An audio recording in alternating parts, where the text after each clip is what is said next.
In this video, we are going to put that Landau bar curve, or the stop-start easing, into action. Though first I'm going to go through a couple of the other curves so that we can actually see what we're coming from and see what each one of these looks like. Now, in order to do this, I'm going to use a different kind of motion. We're actually going to start off by making a pendulum. And so we're going to think about motion that's swinging back and forth and back and forth. You could also think about maybe planets going around or something like that. Because if you think about a pendulum, it's a little bit different from a bouncing ball.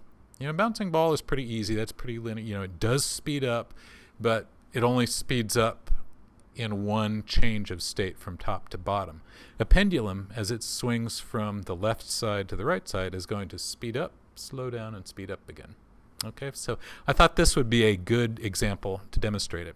Now, I don't want you to have to watch me make a pendulum, so I made one in advance. And look at this. I made a file. This is an FLA file that I'm just calling, this is my library for my lecture. And you can see those are the other objects that we're going to use in later objects. We're going to make sawtooths and trees when we start talking about 3D. But for right now, I'm going to bring pendulum in to my movie. I'm going to go ahead and put this back to my untitled one. Let's go ahead and save this file. We're going to call this part 02 because this is part 2 of the lecture. Okay, so I have this, and I made this just gray because that way I can show you something.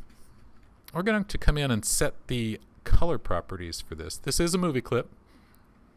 And so we are going to hide the library so that we can see the color effect. And instead of giving it a tint, which would cover the entire thing and make it all one color, whereas really we see that I've got two different types of gray here. So instead of doing tint, I'm going to go back to do none to get rid of that tint. And then we're going to go to advanced. And grays are interesting colors because they have equal amounts of red, green, and blue. Right? Right. Yes. Okay. Each one of these grays, they're different shades, so they have different amounts of red, green, and blue. So actually, by coming in here to my advanced color effect, I can use these offsets to add colors that will affect it differently. That's going to actually hold my different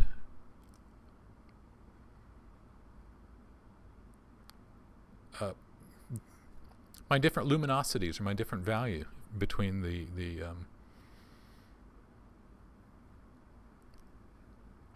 you know what? I don't even know what these parts of the pendulum are called. Between my round thing and my rectangle thing. Okay. So we're going to do kind of a nice, kind of a pumpkin-y shade since it's Halloween in a couple of days. Okay. Now, this is the symbol called pendulum. I want to make a symbol called pendulum swing, and this is going to have a swinging pendulum on its timeline. Okay, you're going to find that oftentimes it's a lot better to do these kind of animations inside of a symbol rather than on your main timeline. Anything that's a cyclical animation, think something that repeats, that tends to tell me symbol, because we know that if it's going to repeat, and we know that a movie clip or a graphic symbol can be set up so that their timeline loops. What is looping? It's just repeating. So we know that we can just make one motion and then let it repeat. Okay, so let's go ahead and put this symbol instance inside of another symbol. Two ways to do it. We can do insert new symbol, which we were doing last time, and then dragging the instance in. Or since we already have an instance on stage, we can select that instance, see that I've selected an instance of pendulum by looking at properties, and then we can tell Flash to convert this to a symbol, which really doesn't mean convert, it just means wrap it in another symbol. Put it into another symbol container so that we have symbol in a symbol. I'm going to call this one pendulum underscore swing. Okay. Now, if I were to start editing this, I would not be editing pendulum swing because we are still on scene 1. That's our main timeline. So I'm going to have to double click this to go inside. Okay? Remember, the edit bar tells you where you are. where you are means what timeline you're looking at. Okay? This timeline is the timeline that holds the instance of pendulum. Let's go ahead and just name that layer just because we're good. I want this to swing, and it's going to swing back and forth. It's not going to swing around that pivot point. As we learned in one of the other assignments, yeah, that's not so good for something that's swinging like a pendulum. So what we're going to do, I'm going to do undo there to get rid of that, is move the, what do we call this? I called it the pivot point, which was not the right Flash word to call it. Transformation point. I do have snap to objects turned on, and that's making it so it snaps to these little handles here. The other thing, and this is going to be just a matter of personal style or preference, but the registration point of the symbol is here. When you have something that's going to move back and forth, it becomes kind of an issue of where do you want this thing to be in relation to maybe the first frame that your user's going, or that you're going to see whenever you drag instances of this out. I tend to like to be able to line things up. So what I'm going to do is actually place my instance of pendulum art so that it is centered on the registration point. I'll just use our align panel to do that. So I'm choosing align to stage, and when you are in edit in context mode, that will actually align it to the registration point of the symbol. So what I've just done is put the pivot point of this instance right on to the registration point of this symbol pendulum swing. Okay, time to tween. We're going to start off with this thing at its leftmost position.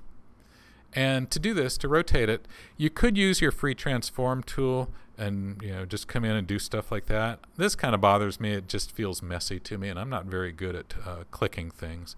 So instead, I'm just going to select it with my selection tool, come into my transform, and use my rotate. Because I want to rotate the same amount on the other side. We're going to rotate it 45 degrees, which I can't seem to dial in, so why don't we just type it? Okay. Now the idea here is that we are going to swing from here over to 45 degrees in the other direction and then back. Okay, so let's do our first swing. Let's do this over a span of, I was doing it 24 frames earlier. However, that's kind of hard math for the second part of what we're going to do. So I am going to make it swing over 30 frames. Okay, so we will put our keyframe right here. And then for this one, again, we will open up our transform panel. And here we'll, rotate it the other way, which as you see is negative 45. And that's a little bit counterintuitive. But as far as Flash is concerned, the degrees that you rotate off of your initial position, counterclockwise is going negative, clockwise is going positive. You just kind of get used to it, and if you can't get used to it, you just kind of drag this until you see what the numbers are close, and then you say, okay, I see it's negative 32 is going the right way, so I'll just type in negative 45. Okay. So right now, we have two states, beginning state, ending state. We're going to put a classic tween here, and we're going to watch it.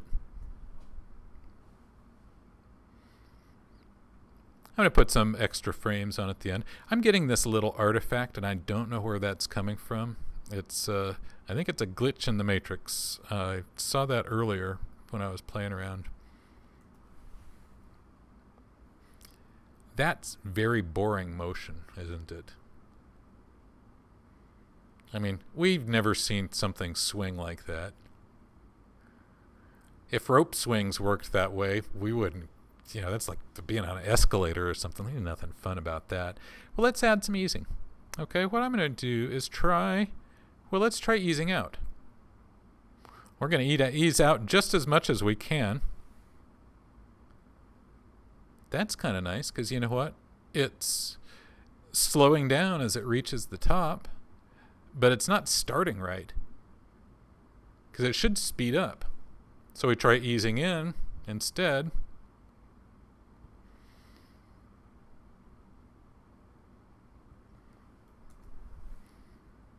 Yeah, that's not right either. It speeds up, but it doesn't slow down.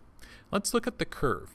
If you want to look at the easing curve on a classic tween, first of all, select the tween, which means you can select the tween by either selecting the first keyframe where it begins or anywhere in the middle. However, the final state, the last keyframe, you can't select the tween by that because actually this is potentially beginning another tween.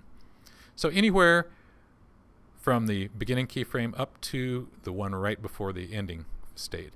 Okay, to look at the tween, the easing curve, click this pencil right next to the ease under tweening in your properties panel. Remember, that's with the tween selected. That's going to show you, hey, look, that looks familiar. This is the custom ease in, ease out dialog box. Okay, look at that. We were looking at that before. This is that easing in curve. Starts out not much change in the first 7 frames, then the next few frames quite a bit. The last few frames we're making quite a bit of change. Like the last 3 frames, 1, 2, 3, 4 frames, we make 30% of our change. This is giving you the percentage of the change that's taken place. Whereas in the first 4 frames, 1, 2, 3, 4, we've made, what, about 5% of the change. 30 versus 5. This is slow change. This is fast change. I'm going to cancel out of this and set my easing to 0. That was the boring one. And you can see, hey, it looks like that. Okay, that's that straight line we were looking at. Now, what if we want to manipulate this on our own? Well, these things, these squares, are actually just like points that you have used with the pen tool. Click on them and you get a Bezier handle. Not the most obvious thing right away, but you see when I've clicked on that point, we've got a little circle there which is actually attached to a Bezier handle. Okay, so I can actually add curves. I can actually add more points if I want to do something really wacky. Okay, this is actually, do you want to see what that would look like? Let's guess what it would look like. Okay, for the first 12 frames, it has gone through 45% of its change. But then look at the next 1, 2, 3, 4, 5, 6, or 7 frames. Then it reverses. Then it's back to like 25%, and then it finishes the tween. So what this is telling me, hey, I bet it's going to move over, move back some, and then finish. Am I right?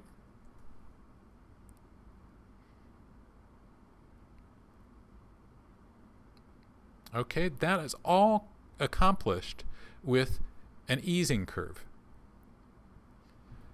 We really only have 2 states, beginning and ending. Yes, question? So when you clicked on the little pencil and you got the graph and you had the Bezier handle, did you just hit return and it puts it on there? Oh, yeah, the question was, when I was in this dialog box, custom ease out, what I did, I hit return and I've made my changes to the curve for the tween. And I hit OK or hit return, and that applies it. Yeah. And once you've applied it, you can always see it like that. Of course, this isn't what I want for a pendulum. Okay, so I'm going to hit reset here, and that's going to put it back to a more normal looking curve. Actually, what I'm going to do for the pendulum is going to be much, much more simple. What we're going to do, I'm going to take this handle, and for starters, I'm going to do my best to drag it down without making it any farther from the point. Okay, so what I've got is this gradual ramp up. Do the same thing with the ending one. I'm going to do my best to keep the same distance. I'm a little bit of a klutz, so I might not be able to do it. Like so. So we've got something starts out slow, makes a lot of change, then doesn't make much change. Let's see what this does.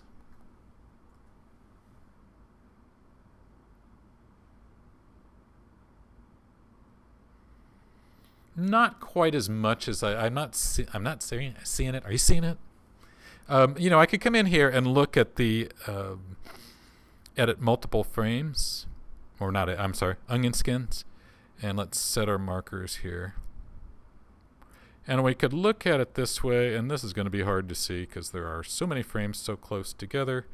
But if I put it in outlines, you can see, okay, they're close together, they're further apart, and they're closer together. What this is telling me, though, since I'm not seeing it, is that it's just not drastic enough. So let's overdo it now. I find that sometimes when I'm teaching myself or trying to get an idea of how things work, I have to overdo it. Subtlety is lost on me.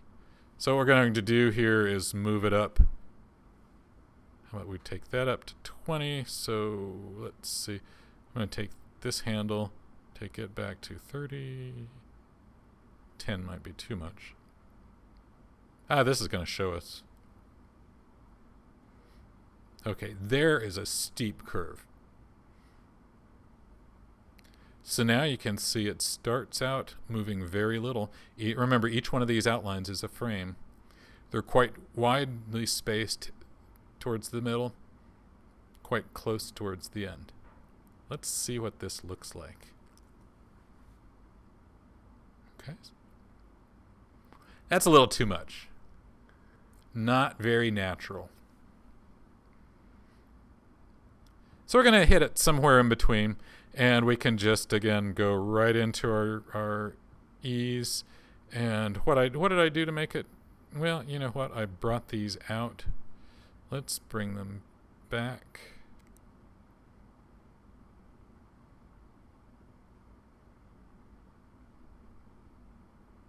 You can also bring them down and all, but right now I'm really wanting to adjust that middle of the curve.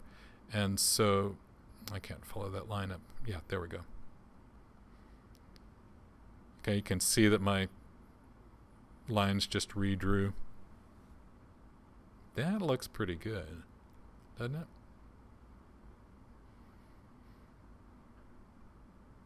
I'm happy. Are you happy? I'm happy. Okay, so, gee, that was a lot of work. Well, it wasn't that much work. Actually, you're going to find once you're used to it, it goes really quick. But I don't like repeating anything. I hate to repeat things. So, what am I going to do to keep from repeating things? Well, one of the other problems with trying to repeat it is, am I going to get it exactly the same? Unfortunately, they don't give you a way to copy this ease or to save it. I'm guessing that that's probably just because FlashCC is new. I'm guessing that eventually we will get to do that, but for now, we don't have a way to copy that inside the custom ease editor. However, we can copy this tween. Let's select this tween. And a couple of ways to copy this. You can come in here and say copy frames, or you can simply Option drag on the Mac or Alt drag on Windows. And what that will do is drag a copy. Now, we're used to Alt dragging or Option dragging and seeing the little plus sign. When you're working in the timeline, it doesn't show you the plus. It shows you this little kind of squarey thing. But still, that means we're copying frames. And so what we've just done is copied the tween. Let me get us a little more room here. So if we tested our movie, we have two tweens right next to each other. Okay, the reason why I should have mentioned this. The reason why I like to Option drag or Alt drag in the timeline as opposed to copy frames and paste frames is when you paste frames, a lot of times it'll take the existing frames and push them off to the end or something where you end up with extra frames. I don't like that so much. Here you do have to be careful in that when you do this, if you drop it on top of another frame, it'll overwrite it. We're going to use that to our advantage in a minute, but for now I added it so that it is right at the end. I didn't overwrite that ending state. Okay? So, the ending state is that. And as we saw, it jumps back, right? every time it goes. So what we want to do here is actually come and take this state and change it so that instead of positive 45, it is negative 45. Excuse me. Hit return, and that will commit it. Then same thing, only different, only the opposite here. We want to go from positive 45 to negative 45. We want it to get back. Take out the minus sign. Go in and say reverse frames? You can't. Question was, can you also go in and say reverse frames? I've tried that, and I lose my custom easing curve when I do that. And I'm not sure if that's just a glitch with this version of Flash or what, but it makes sense that would be, you would lose it because that easing curve is probably a property of the first keyframe. So for now, I just switch them around this way. So if we look at this now, what do we have? Well, let's test.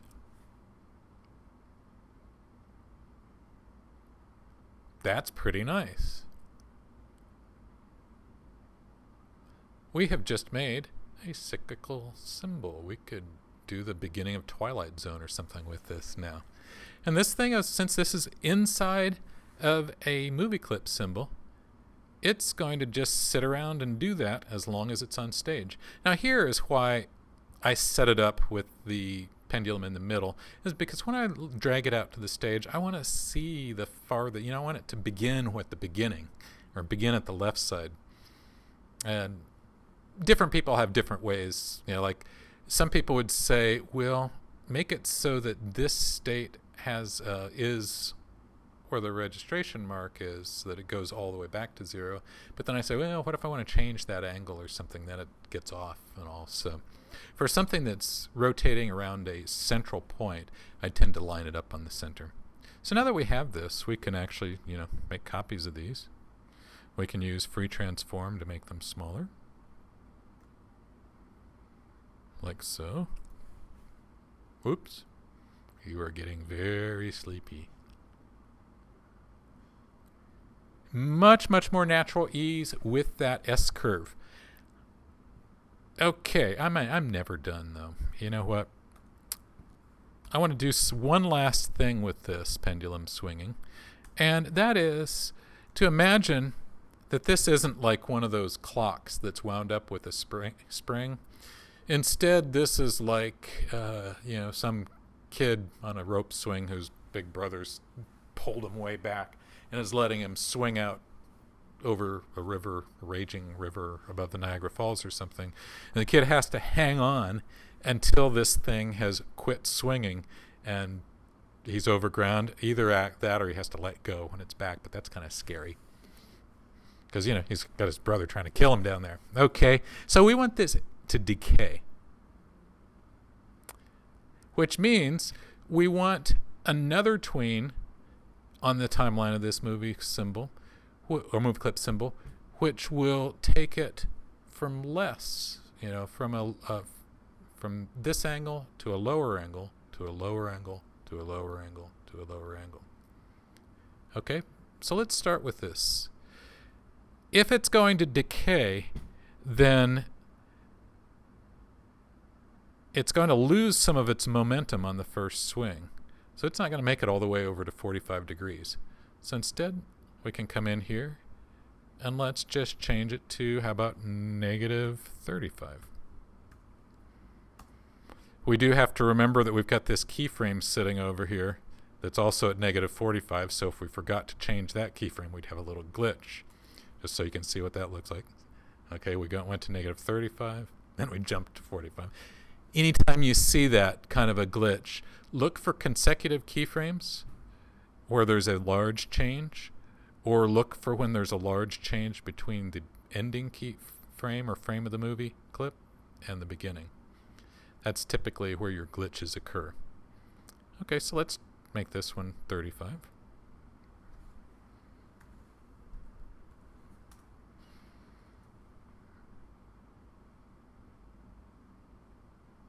Now we're seeing a little bit of weirdness with the other one because it's going back to 35. Let's change this one. Instead of going back to 45, let's make it, decay to another 10 to 25. Oh, yeah.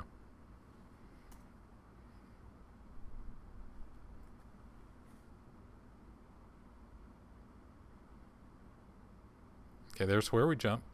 So what we're going to do now is put another cycle in here. To do this, we're going to take... Oh, I'm going to close this quickly for a second. I'm going to take both of these tweens. Do the same thing. We're going to option drag them over here so that it's end to end. This one ends at 25, so we do want to make sure that our number here is 25.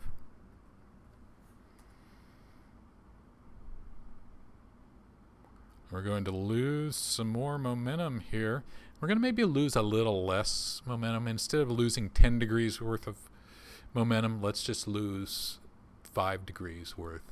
So we started at 25, so let's go to negative 20.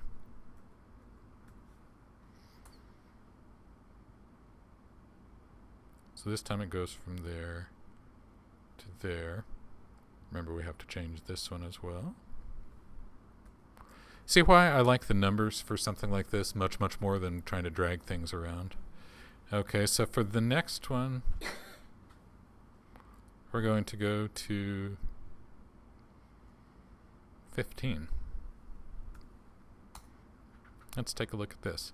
Now, the important thing to remember is that since we're copying these tweens, look at this. Let's check our easing curve for this. Oh, I messed myself up.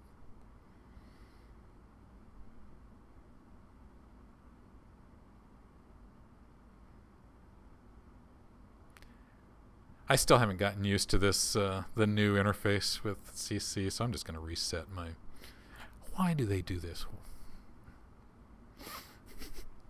Okay, let's look at this tween, or this easing. Hey, same curve. Okay, that's that same curve we made in the very beginning. Since we're copying these, we're keeping our curves. Very nice. Let's test our movie now.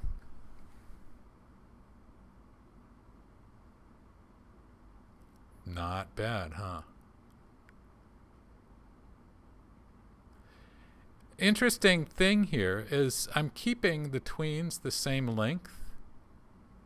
So even though we're changing the rate of change and all that stuff, the amount that it travels each time is less.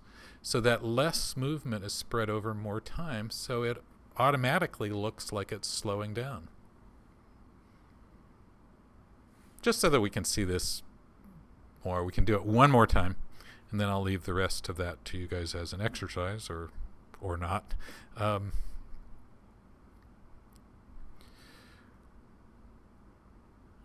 Grab this.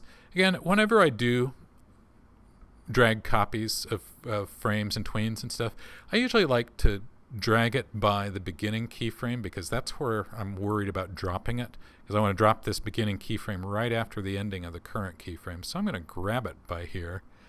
Make sure that I've got option held down and drop it like so. Let's see. This one. Oh, I'm forgetting things. Okay, this ended at 15 degrees. So this has to start at 15 degrees just to make a match.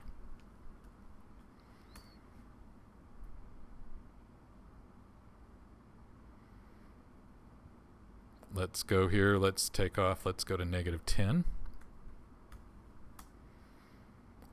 Believe me, you get really fast at this.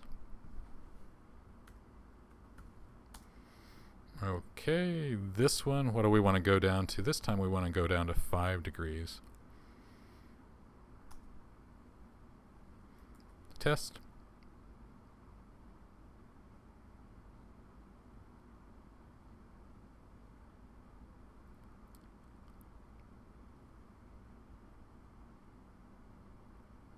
We're almost there.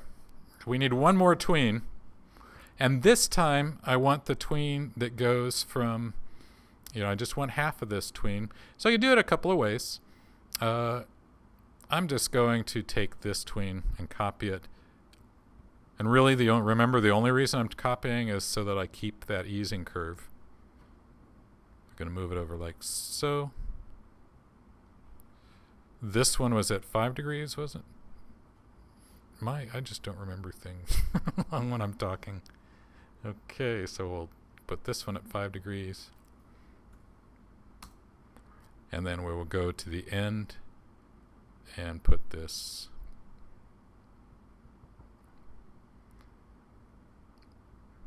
Better to use this.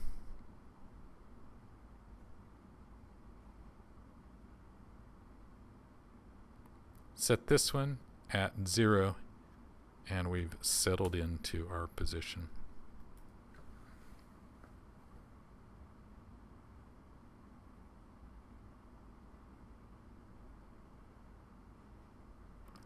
Can you see a little bit of a problem with that very last motion?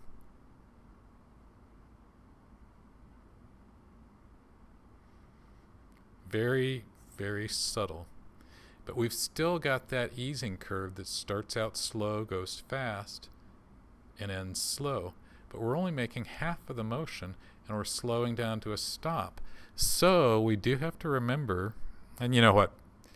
You might not ever see this, but your boss might. If you think of here, we don't want to start here, speed up, and slow down. We want to start here and simply slow down so that we get to the end. So this last tween is going to need a different easing curve. I'm going to reset this, and so instead we're going to start and just bring it to a slow end. Let's see what that looks like.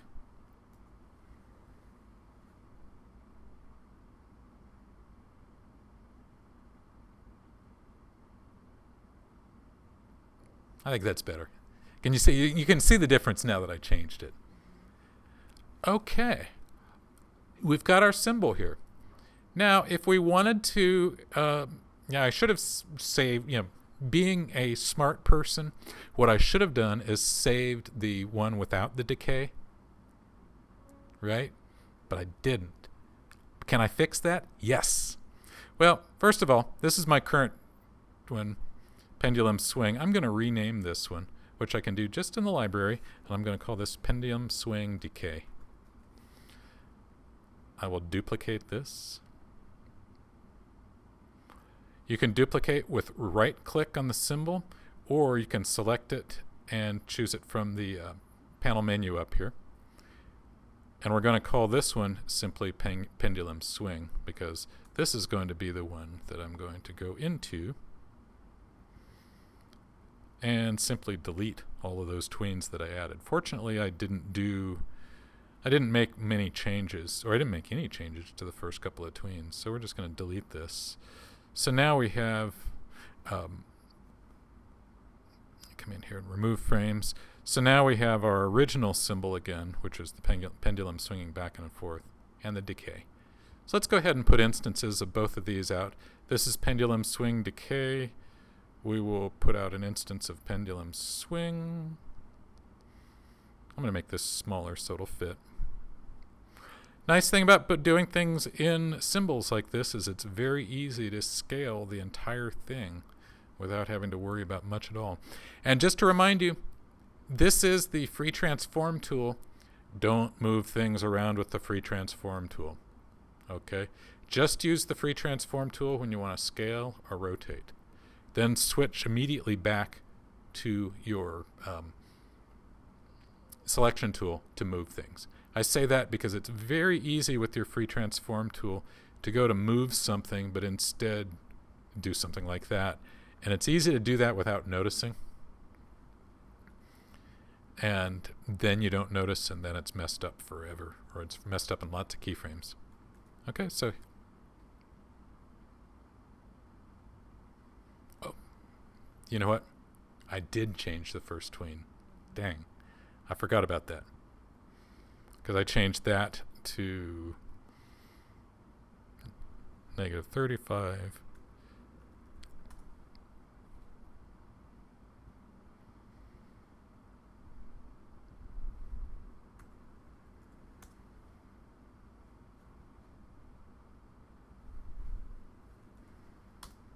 Again, another reason why it's being good to go by the numbers, because if I had done that just by clicking and dragging, it would have been some weird number.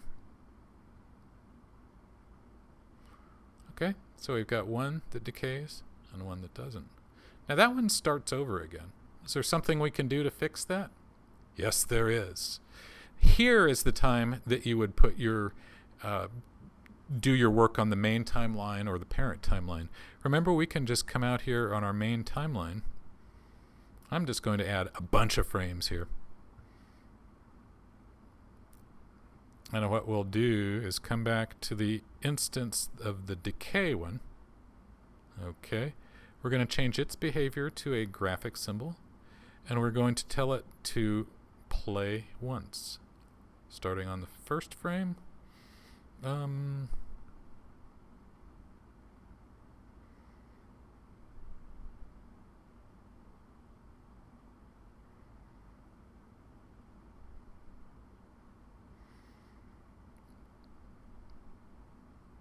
Oh, you know why? You know why it's showing me that? I'm saying that doesn't look like it's on the first frame.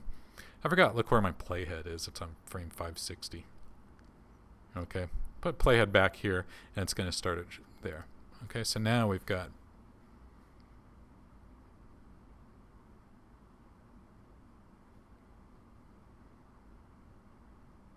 okay. So that's how to add decay to one, but keep another one that is just going to continuously do this as long as it's on the stage.